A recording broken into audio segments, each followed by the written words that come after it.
ನಾವು ಮೊನ್ನೆ ನಡೆದಂತ ಸದನದಲ್ಲಿ ಮಾನ್ಯ ಕಬ್ಬು ಸಕ್ಕರೆ ಅಭಿವೃದ್ಧಿ ಮತ್ತೆ ಎಪಿಎಂಸಿ ಮಾರ್ಕೆಟಿನ ಸಚಿವರಾಗಿರ್ತಕ್ಕಂಥ ಶಿವಾನಂದ ಪಾಟೀಲ್ ಸಾಹೇಬ್ರ ಹತ್ರ ನಾವು ಮನವಿ ಮಾಡಿ ಹೊಸಕೋಟೆಯಲ್ಲಿ ನಮ್ಮ ಮಾತು ರಸ್ತೆಯಲ್ಲಿರ್ತಕ್ಕಂಥ ಗುಡಕನಹಳ್ಳಿ ಗ್ರಾಮದ ಹತ್ರ ಏನ್ ಎಪಿಎಂಸಿ ಅವರ ಸುಮಾರು 25 ಎಕರೆ ಪ್ರದೇಶ ಇದೆ. ಅದರಲ್ಲಿ ಈಗಾಗಲೇ ಸುಮಾರು 9 ಎಕರೆ 20 ಗುಂಟೆಯಲ್ಲಿ ಹಣ್ಣು ಮತ್ತೆ ತರಕಾರಿಯ ಮಾರ್ಕೆಟ್ ನ ಈಗಾಗಲೇ ಅಭಿವೃದ್ಧಿ ಪಡ್ತಾ 1.5 ತಿಂಗಳೊಳಗಡೆ ಅದರ ಲೋಕಾರ್ಪಣೆ ಕಾರ್ಯಕ್ರಮ ಆಗುತ್ತೆ.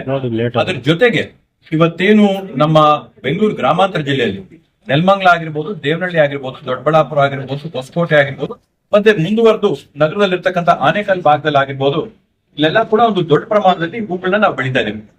ಹೊಸಕೋಟೆ ತಾಲೂಕು ಒಂದೇ ನಾವು ಲೆಕ್ಕ ಹಾಕೊಂಡ್ರೆ ಸುಮಾರು 2,500 ಹೆಕ್ಟೇರ್ಗಿಂತ ಕೂಡ ಹೆಚ್ಚು ಪ್ರದೇಶದಲ್ಲಿ ಇವತ್ತು ಹೂಗಳು, ರೋಸ್ ಆಗಿರ್ಬೋದು, ಚೆಂಡು ಆಗಿರ್ಬೋದು, ಆಸ್ಟರ್ ಆಗಿರ್ಬೋದು, ಶಾಮಂತಿ ಆಗಿರ್ಬೋದು, ಈ ರೀತಿಯಾದಂತ ಬೇರೆ ಬೇರೆ ಹೂಗಳನ್ನ ನಮ್ಮ ತಾಲೂಕಲ್ಲಿ ಬೆಳೆದು 80 ಭಾಗ ಇವತ್ತು ತಾಲೂಕಿಂದ ಬೆಂಗಳೂರು ನಗರಕ್ಕೆ ಹೋಗಿ ಬೆಂಗಳೂರು ನಗರದಲ್ಲಿರ್ತಕ್ಕಂಥ ಮಾರ್ಕೆಟ್ ಇಂದ ಬೇರೆ ಬೇರೆ ಜಾಗಗಳಿಗೆ ಸರಬರಾಜು ಆಗ್ತಾ ಇದೆ.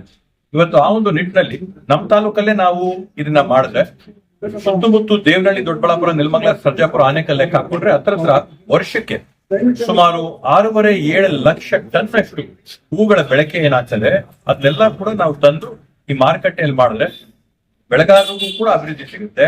ಅವರು ದೂರ ಇರೋ ಕಿಲೋಮೀಟರ್ ಗಟ್ಟಲೆ ಹೋಗ್ಬೇಕಾಗಿಲ್ಲ. ಇವತ್ತು ನಾವು ನೋಡ್ತಾ ಇದ್ದಕ್ಕೆ ದೊಡ್ಡ ಸಮಸ್ಯೆ ಏನಂತಂದ್ರೆ ಮಾರ್ಕೆಟ್ಗೆ ಬೆಳಗ್ಗೆ 4 ಗಂಟೆ ಅಷ್ಟರಲ್ಲಿ ಹೂವು ತಗೊಂಡು ಹೋಗ್ಬೇಕು. ಅಂದ್ರೆ ಪಾಪ ಇಲ್ಲಿ ಹೂ ಬೆಳೆಗಾರರು ಬೆಳಗ್ಗೆ ಜಾವ ಅಥವಾ ಅರ್ಧ ರಾತ್ರಿ 12-12:30 ಗಂಟೆಗೆ ಹೂ ಕಿತ್ತು ಅವ್ರ ಗಾಡಿಗಳಲ್ಲಿ ಅದನ್ನ ಲೋಡ್ ಮಾಡ್ಬಿಟ್ಟು 2 ಗಂಟೆಗೆ ಮನೆ ಬಿಟ್ಟು 4 ಗಂಟೆಗೆ ಮಾರ್ಕೆಟ್ ತಲುಪಬೇಕು. ಈ ರೀತಿಯಾದಂತ ಕಷ್ಟಗಳನ್ನ ಅವ್ರಿಗೆ ನಾವು ತಪ್ಪಿಸೋಣ. ಇಲ್ಲೇ ಪಕ್ಕದಲ್ಲಿದ್ರೆ ಅವರು ಸುಲಭವಾಗಿ ಬಂದು ಅವರ ಪದಾರ್ಥಗಳನ್ನ ಇನ್ನೂ ಒಳ್ಳೆ ದರಕ್ಕೆ ಒಂದೇ ಬೆಳೆಗೆ ಮಾರಾಟ ಮಾಡಬಹುದು ಅಂತ ನಾವು ಮನವಿ ಮಾಡಿದೀವಿ. ಸಚಿವರು ಕೂಡ ಅತ್ಯಂತ ಸಕಾರಾತ್ಮಕವಾಗಿ ಅದಕ್ಕೆ ನಾವು ಉತ್ತರ ಕೊಟ್ಟಿದ್ದಾರೆ. ಮಾಡ್ಕೊಡ್ತೀನಿ ಅಂತ ವಿಶ್ವಾಸ ಕೊಟ್ಟಿದ್ದಾರೆ.